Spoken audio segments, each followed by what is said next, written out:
안녕하십니까, 크리스입니다.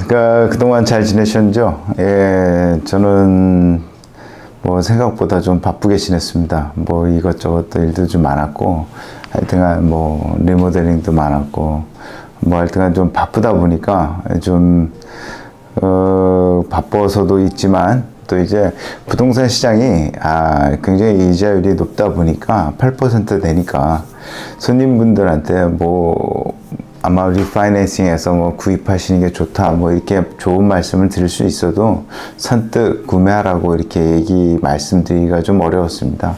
그리고 또 집이 있으신 분들한테도 지금 뭐 조금 이자율이 내려왔을 때 그때 좀 활성화됐을 때 좀 하시는 게 좋을 것 같다라는 좀 조언도 해드리다 보니까 하여튼간 부동산 시장이 조금 얼어붙은 사실은 맞았고 또 그러다 보니까 좀 저는 나름대로 또 다른 제가 공사하는 것들에도 좀 집중하다 보니까 조금 유튜브에 소홀했습니다. 하여튼 연말이 가기 전에 2023년에 가기 전에 한번 인사를 드리고 또 이제 또 2024년을 맞이해야 되는 것 같아서 또 한번 또 이 자리에 또 앉았습니다.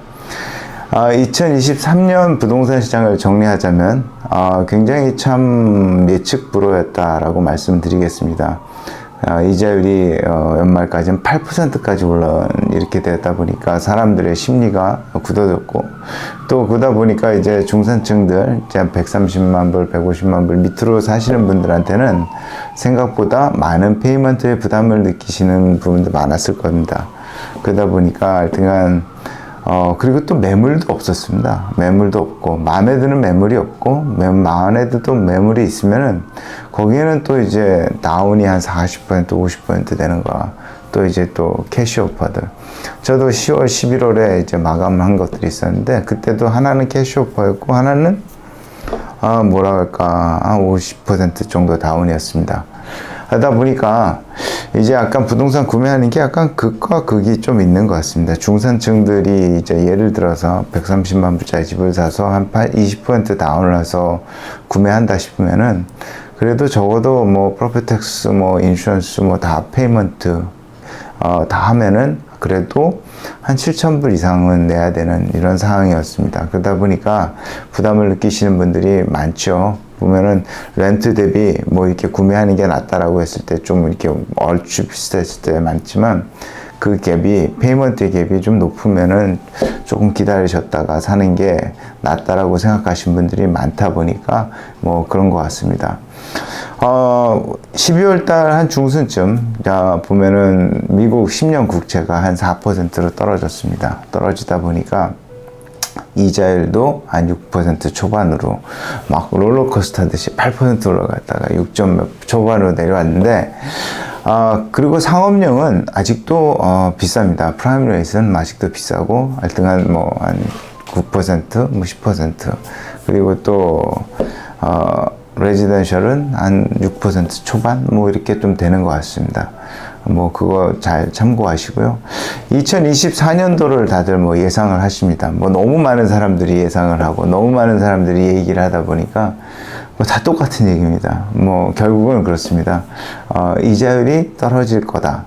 지금 매물은 없다. 그러면 또 한 과거 1년 반, 2년 전처럼 또 많은 또 소비자들이 구매자들이 몰려서 이제 가격이 또 상승될 것이다 라는 예상을 합니다. 근데 항상 뭐 그런 얘기들을 하는데 그때도 팬데믹 때 이렇게까지 집값이 올 거라 생각은 못했어요. 막 이자율이 2% 막 서로 다 살려고 하는. 그때는 좀 make sense. 좀 보면은 이자율이 낮으니까. 근데 지금에서도 보면은 그래요. 8%에서 6%. 어우, 싸다. 이게. 사람 심리가 그런 것 같아. 그때는 6%도 비싸다고 했는데, 이제 6%도 괜찮다. 5%도 살만하다. 뭐 이런 얘기들 하세요. 근데 매물이 좀 생각보다는 없어요. 레지던셜 얘기하는 겁니다. 그리고 상업용은 좀 많이 어렵습니다, 지금. 다들 경기가 어렵다는 얘기예요. 그러니까 이자율이 떨어진다는 얘기는 상황이 별로 좋지 않다는 얘기일 수도 있어요. 항상 동전의 양면이죠. 좋은 게 있으면은 나쁜 게 있듯이 나쁜 게 있으니까 좋은 게 있습니다. 이자율이 떨어지는 이유는 뭐가 있어요? 경기가 안 좋아지니까 또 이자율을 떨어뜨려서 부양시키려는 것도 있습니다. 하여튼간 뭐 경기가 좋은데 이자율을 떨어뜨렸다. 그러면 뭐 굉장한 인플레이션이 심해지겠죠. 지금 인플레이션 같은 경우에는 많이 잡혔습니다. 또 올라가는 것들이 좀 주춤하고 이제 모든 사람들이 조금 적응하는 시기가 된 것 같습니다. 2024년도 어떻게 예상하는지 다들 뭐 얘기하듯이 2024년도 이자율이 한 5% 정도로 내려오면은 그 다음에는 뭐 이제 구매하는데 좀 페이먼트가 좀 줄어들겠죠. 근데 그게 8%에서 이제 비교를 하니까 줄어든 거죠. 하여튼 보통으로 생각합니다. 정상으로 돌아오고 있는 상황입니다. 집값이 좀 떨어져야 되는데 집값이 떨어지지 않는 건 역시 또 서프라이 디맨드처럼 공급이 별로 없기 때문에 역시 또 떨어지지 않고 계속 그 자리를 유지하고 있습니다. 하긴 그렇죠. 내 옆집이 한 6개월 전에 100만에 팔았는데 내가 요즘에 나왔다고 해서 상황이 안 좋다고 해서 80만에 팔진 않지 않습니까? 내 것도 100만 원인데 6개월 전에 그랬는데 그러겠습니까? 하여튼간 집은 참 모르겠습니다. 2024년도 근데 대충 예측하건대 집은요 이자율이 떨어짐으로써 사람들의 구매력은 많이 늘어날 겁니다. 상승될 겁니다. 그리고 집은 그렇게 생각보다 많지는 않을 것 같습니다. 그리고 qualified debt rate이 낮은 사람들, 그리고 도움을 받는 사람이거나 캐시가 있는 분들은 굉장히 구매하기가 좋은 건 좋습니다. 근데 20% 다운해서 이렇게 좀 구매하려면은 인컴이 좀 높아서 세금을 많이 내시는 분들, 뭐 텍스로 터실 분들은 괜찮은데 그 외 분들은 생각을 해보면 조금 무리가 될 수도 있는 부분도 있습니다. 보면은 집은 사고 파는 건 굉장히 기쁜 일입니다. 근데 그게 부담을 느끼고 이렇게 나에게 스트레스가 된다면 그건 아닌 것 같아요. 그러면 집을 구입하실 레디가 돼 있지 않으신 것 같아요. 근데 그렇게 생각을 하실 수도 있어요. 집을 지금 막 오르기 전에 사는 거다. 그때 가서 리파이낸싱을 한 번 더 하면 되는 거다라고 생각하시면, 그런 마인드를 가지고 계신 분들은 한번 구매하는데 도전해 보실 필요는 있습니다. 뭐 분명히 집값은 오를 거는 마찬가지예요. 오를 것 같다는 예상은 다들 합니다. 근데 지금 오르기 전에 지금 사셔서, 그 대신 그런 건 있어요. 론을 하실 때 포인트를 사라 뭐 이렇게 얘기를 하세요. 그러면 그 사실 필요는 없고 그냥 하셨다가 나중에 어차피 리파이낸싱을 한 6, 7개월 있다가 하실 거니까 그때 다시 리파이낸싱을 하실 때 좋은 이자율이 나왔을 때 그때 다시 한번 포인트도 사시고 이자율을 낮추셔서 한번 하시는 것도 나쁜 아이디어는 아닌 것 같습니다. 그것도 옵션이니까요. 항상 우리가 삶 속에서 이거 아니면 안 된다라고 했을 때는, 그 문제가 직접 맞닥뜨렸을 때는 해결할 방법이 없어요. 항상 플랜 A가 있고 플랜 B가 있어야 됩니다. 그러니까 플랜 B가 항상 준비되신 분들은 구매하시는데 전혀 주저하지 마시고 구매하시라고 저는 권해드리고 있습니다.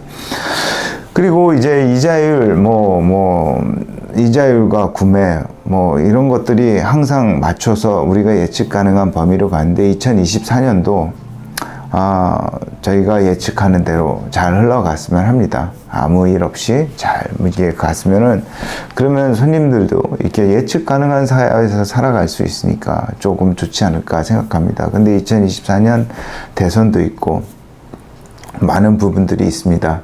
그리고 또 우리 경제가 썩 좋지는 않습니다, 지금. 특히 리테일에 대한 경기는 굉장히 안 좋습니다. 렌트도 잘 못 내신 분들도 많고, 그리고 다 어렵다고 하십니다. 지금, 그리고 뎁트 레이트이 되게 높습니다. 채무, 그러니까 빚이 한 20% 정도면 괜찮지만 더 많을 때는 좀 부담이 돼요. 솔직히 말씀드리면. 그러니까 그런 것도, 집을 구매하시려는 분들, 생각하시는 분들은 크레딧 카드 쓰시는 거 자제하시고요. 뭘 사시려는 것도 자제하시고, 차 사는 것도 자제하시고, 모든 것들을 뎁트 레이스를 좀 많이 줄이셔서 준비하시는 것도 좋은 것 같습니다. 요즘에는 볼 때 그것도 굉장히 중요하게 봅니다. 요즘에 많은 크레딧 카드들 사용량들이 꽉 차 있어서 손님분들이 구매하는데 인컴도 되고 다 되지만 그런 부분에 대해서 걸리시는 분들이 많아요. 그러니까 준비하시는 거. 집을 구매하신다고 생각하셨을 때는 집을 먼저 보지 마시고요. 저는 뭐 부동산을 먼저 찾아오시는 것도 좋고, 상의하셔서 그 파이낸셜 카운셀러, 론, 뱅킹을 이렇게 소개받아서 하는 것도 좋지만, 가까운 은행, 가까운 뭐 지인이 론 하시는 분이 있으면 물어보시든지, 쇼핑을 먼저 나의 상태를 얘기하시고 그 가격대를 찾으시는 게 좋습니다. 그래서 내가 맞는 옷을 입는 게 좋죠. 몸은 딱 이건데 라지 사이즈를 크게 입어도 되게 이상하잖아요. 똑같습니다. 내가 부담되지 않는 가격대, 그 가격대가 어느 정도인지를 먼저 찾아보시는 것도 굉장히 중요합니다. 그게 먼저고요. 그 다음에 부동산을 만나셔도 괜찮습니다. 그러시면은 좀 더 적극적으로 론할 때도 그리고 집을 구매할 때도 행복하게 부담되지 않게 구매하실 수 있을 것 같습니다. 2023년 한 해 수고 많으셨고 건강 잘 챙기시고요. 2024년도 희망찬 한 해가 될 거라고 믿습니다. 모두들 다들 건강하시고 2024년도에는 항상 소원하고 원하고 바라시는 일들 모두 이루시길 간절히 원하고요. 하여튼간 저도 열심히 유튜브도 찍고 또 좋은 소식 있으면 또 알려드리도록 하겠습니다. 그리고 부동산은 항상 뭐 또 저한테 469-7987 죄송합니다. 저한테 전화가 온 적이 없다 보니까 전화번호 그런데 한번 전화 주시든지 텍스트를 주시면은 전화가 잘 못 받을 때가 있어요. 텍스트를 주시면 언제든지 제가 연락드리도록 하겠습니다. 아무튼 새해 복 많이 받으시고요. 새해 또 뵙도록 하겠습니다. 감사합니다.